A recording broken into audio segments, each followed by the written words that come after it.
Dan ya, ini dia full review manga One Piece chapter 1138.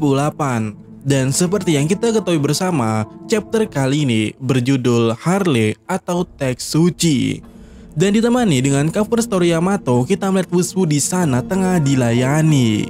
Gimana ya bilangnya? Ini semacam hal yang nyeleneh gitu, karena ketuanya kan Kaido itu sudah kalah, tapi si Wushu ini masih bisa semena-menanya. Karena kita bisa melihat di sini ya, para pelayan itu, para geisha itu sangat tertekan. Dan bagaimana menurut kalian ini? Apakah ada plot menarik di balik ini? Oke, masuk ke chapter, di mana chapter 1138 ini dimulai dengan teks editor yang berkata, akibat dari pembangkangan Loki. Dimana ya di panel ini kita bisa melihat Loki yang penuh dengan luka. Kemudian di panel berikutnya Loki mulai berbicara seperti ini. Kau terlihat seperti Akagami no Sense. Dan apakah kau benar-benar berpikir aku akan menuliskannya atau mengatakan begitu saja sebagai suatu kebetulan? Dan mendengar hal tersebut, Shamrock hanya diam. Tapi Gunko berkata, urus saja urusanmu sendiri. Itu tidak ada hubungannya dengan kau. Dan di halaman berikutnya Loki berkata, kau tidak salah, tapi The Great Pirate dan Tenryubito Bitot adalah suatu hal yang berlawanan, kau tahu? Dan Shamrock mulai berkata, kau tidak bisa menyalahkanku karena kau penasaran. Tapi Loki tetap berkata, siapapun akan merasa aneh bahwa kalian berdua memiliki wajah yang sama. Lalu di panel berikutnya Shamrock berkata, bajak laut yang kau maksud adalah adik kembarku. Dia tersesat. Pada satu momen, dia yaitu Shanks sempat kembali ke Marijoa, tetapi tampaknya ia menjadi terlalu terikat pada dunia permukaan yang kotor. Dimana di panel berikutnya Loki berkata, dia kembali katamu. Aku mengerti. Dan betapa lucunya bagaimana aku akhirnya membenci kalian berdua. Dan kupikir dendamku tidak akan lebih buruk lagi. Benar-benar keluarga macam apa ini? Kalian benar-benar sialan. Ketika aku keluar dari penjara ini, kau tahu apa yang akan kulakukan bukan? Aku akan membuat misi untuk memastikan nasib teman-temanku terbalaskan. Dimana di halaman berikutnya Shamrock berkata, apakah kau mencoba mengancamku?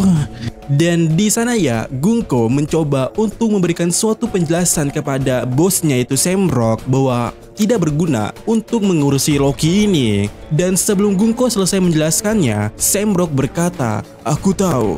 Dan dia sambil menghunuskan pedangnya. Lalu Shamrock kembali berkata, Loki tak layak mengotori tanganku, benar kan, Cerberus? Dan ya, tiba-tiba keluar Cerberus di sana dari ujung pedang Shamrock yang membuat Loki tambah panik. Dan di halaman berikutnya, kita melihat gambar yang sangat keren di sana saat Cerberus itu benar-benar keluar daripada pedangnya Shamrock.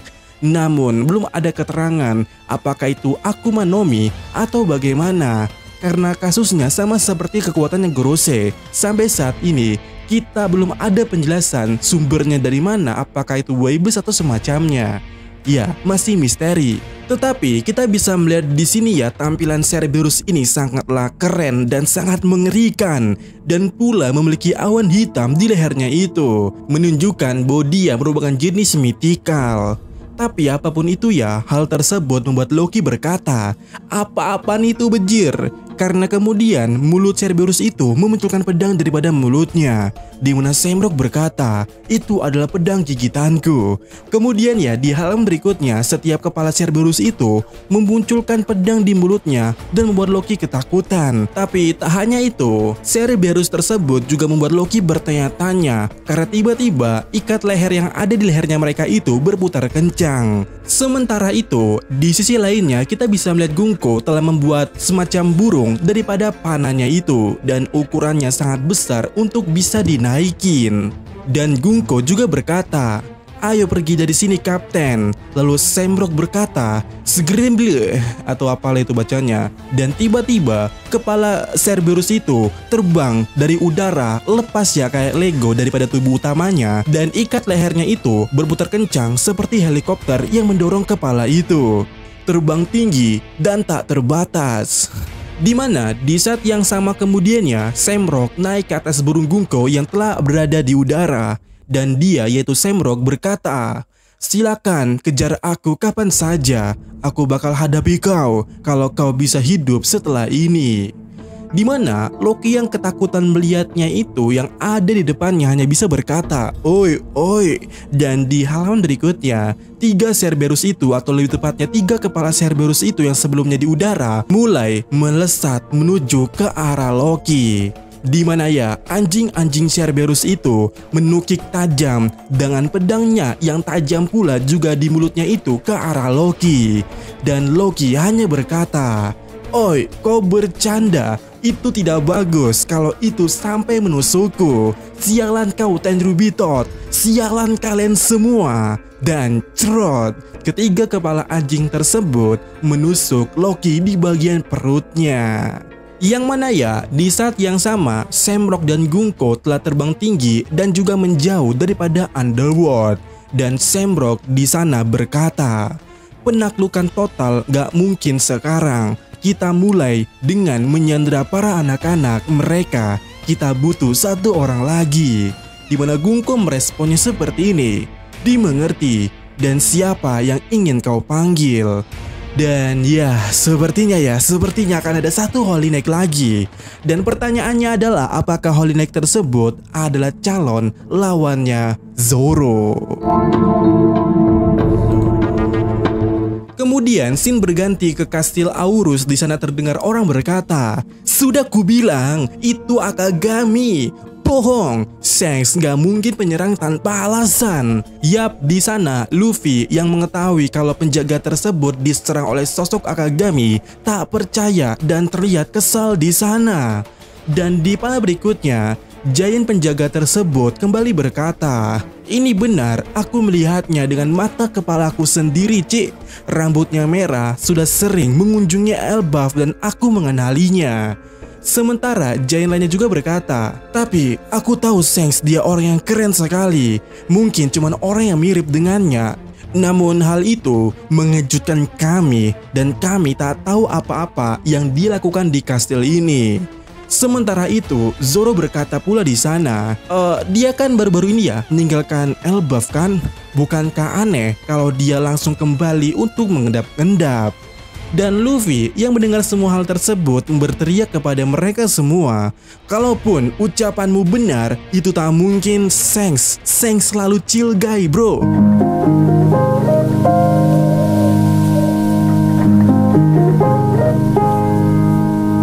Shanks melakukan hal seperti itu sama sekali tidak masuk akal. Yang mana Nami yang melihat hal tersebut tersenyum dan tertawa kecil kepada Luffy. "Hehe, kau benar-benar sangat percaya kepadanya ya?" Dan di halaman berikutnya, Luffy berteriak kepada Nami, "Tentu saja, dan kau Nami, kau pun kalau ada orang yang menjelek-jelekan Teremele, kau akan jengkel bukan? Namanya Beremere, kau tahu?" Tegas Nami di sana, dan benar, ekspresi Nami berubah ketika Luffy salah menyebutkan nama Beremere. Kemudian di sisi Giant para penjaga mulai berkata pula, apakah itu hanya orang yang mirip atau mungkin saudaranya? Dimana Luffy yang mendengar hal tersebut berkata pula, "Saudara Shanks katamu?" Ya, jika ditanya seperti itu, aku hanya bisa membayangkan kalau dia juga chill guy dan orang yang baik. Tapi sejujurnya, aku tak pernah dengar dia berbicara soal keluarganya. Dan aku hanya tahu kalau dia sudah berada di kapal bajak laut sejak kecil. Sosok seperti Roger, Relic adalah keluarga sebenarnya. Dan semua kru tersebut kecuali Buggy tentunya. Dan di saat Luffy berkata seperti itu ya, kita melihat sosok yang ini, sosok yang menjadi pertanyaan kita semua muncul di sana dan sedang menuju ke arah kastil. Dan yang jadi pertanyaannya adalah, kenapa dia muncul saat Luffy menjelaskan soal Roger Pirate? Apalagi ya Luffy baru nyebut Roger, Relic tanpa menyebut Gaban. Apakah saatnya sekarang Gaban mengenal Luffy atau Luffy mengenal Gaban? Dan ya, bagaimana menurut kalian? Dan scene kali ini berpindah ke kelompoknya Franky yang berada di pohon Adam. Dan di sana ya, Franky bersama dengan Ripley tengah berbicara tentang pohon tersebut, di mana Franky sangat takjub dengan pohon tersebut dengan berkata, "Luar biasa. kayu Adam sejauh mata memandang dan kukira di sini seharusnya kosong. Sementara Ripley terkejut ternyata kayu ini sangat berharga jika berada di luar negeri. Kemudian ya di panel berikutnya, Ripley yang memegang Franky kayak mainan robot. Di sana dia berkata, "Mungkin aku akan mulai berpikir untuk menjual kayu itu untuk kerja sampingan." Tapi Franky di sana bertanya kepada Ripley, "Oi, bukankah kau ditugaskan untuk mengawasiku?" Dan ternyata Saul sudah memperingati Franky sebelumnya untuk jangan menebang pohon sembarangan. "Ini pohon keramat anak muda, jangan sembarangan ditebang, kau dengar?"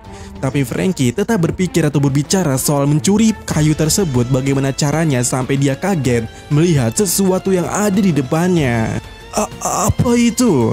Dan Ripley mengatakan itu adalah mural graffiti dari ratusan tahun yang lalu. Mungkin anak kecil menggores di kulit pohon tersebut lalu menjadi fosil. Dan sekarang dijadikan situs warisan budaya berkat nilai historinya yang sangat besar. Dan Franky menanyakan apa goresan bocah sangat sepenting itu. Dan Ripley mengatakan atau menjelaskan, katanya ini berusia 900 sampai 800 tahun yang lalu, yang artinya di tengah abad kekosongan. Di mana Franky yang mendengar hal tersebut langsung kaget dan berkata, "Robin harus tahu ini." Tapi Franky yang memperhatikan mural tersebut berkata pula, Oi, bukannya gambar ini agak lain untuk seorang elbaf? Tak semua karakter di sini seperti raksasa, kau tahu?" Dan ya, kita bisa melihat beberapa sosok itu seperti ini. Dan Ripley mengatakan atau mulai berkata, "Betul, sejauh yang kita tahu, ada masa di mana semua orang atau ras di dunia ini bertemu, bukan? Tapi kooperasi seperti itu belum pernah ku dengar sebelumnya. Ini menurutku mungkin saja cuman mimpi anak kecil." Apakah ini sebenarnya mimpi Luffy dan juga Goldie Roger? Kemudian ya, scene beralih ke sekolah Warlus. Di sana terjadi akses atau kegiatan pendidikan seperti pada umumnya. Tapi kita beralih ke perpustakaan burung hantu. Di sana Saul menunjukkan buku Harley kepada Robin.